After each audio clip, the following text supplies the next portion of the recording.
And two, he makes it very difficult for me when I'm also expecting to oppose or to confront him before the NDC. He makes it very, very difficult. Do you know what I mean? But my proposal would have been very easy.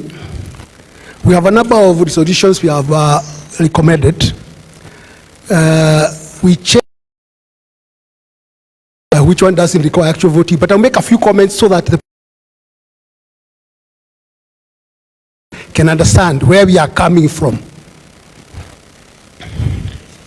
Like the issue of reducing the number was not informed, I would appreciate the comment, I think from Nyandaro or somewhere, the one of limiting the term for that constitution to be limited. But I will tell you, you don't need to limit it, because every time NEC has powers to recommend an amendment to NGC and the NDC to do an amendment.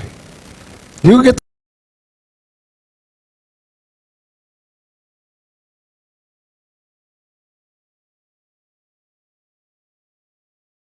very many details and argue to explain to you what that were discussed, so that I have been in the party when we have no funds. I have been in the party when we can't pay our secretaries. I have been in the party when we can't even have a cup of tea, the people who are coming to represent you and to keep the party going. You remember after we elected the party leader, he left and he came back recently. We have been in the party, holding the party the fort. And we performed so badly, like the lady from Kiambu says, because the merger compromised us. You know, those are the politics of this constitutional amendment that I was avoiding. The merger compromised us such that our candidates, even when they went to the meetings of the coalition, they were not even allowed to speak. They didn't have a voice, so they completely got, and they got finished, and we looked like non-status. Then we had also lost very many other candidates who would have run on our party who are popular. Decided to run for president, because there is also a cost when you decide to run for president.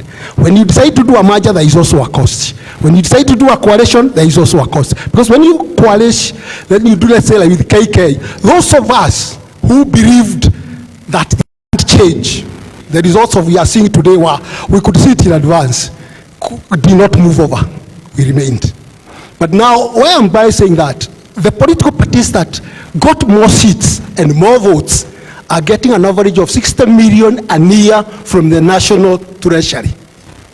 That's the money Akina ODM are fighting over. Who will be the Secretary General? Who will be what? Do you get what I mean? Then they have their individual members contributing.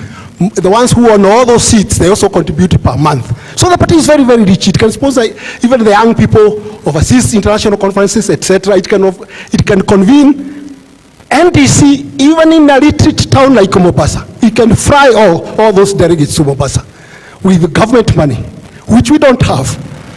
And as a legal secretary, we looked into the law to see, first of all, how do we comply with the law of NDC and get our people to bring views, but without the constraint of being a beggar for anybody's money. Because when you go to look for donated money, there is a price for it. Today you can get money to bring 5,000 DP members in Nairobi, even tomorrow if you want. Do you get what I mean? And you don't need to go very far. You only need to walk here, less than a kilometer. But then, will it be DP after that meeting? Will it be DP? Will it be speaking one voice? That's where we are coming from. So take an amendment of the Constitution is not intended to benefit anybody. It is intended to benefit members. Some of the NEC members who participated in making these decisions might not continue to be NEC members, or may continue, but in other capacities. All may retire after a given time. They may not be looking at 10 years, 20 years. I know some who says, me, I only want to go up to the next general election. Now, it is from that background we are coming from. Before you, now, go to Article 29, 30, 31, and 32. I'm trying to move very fast.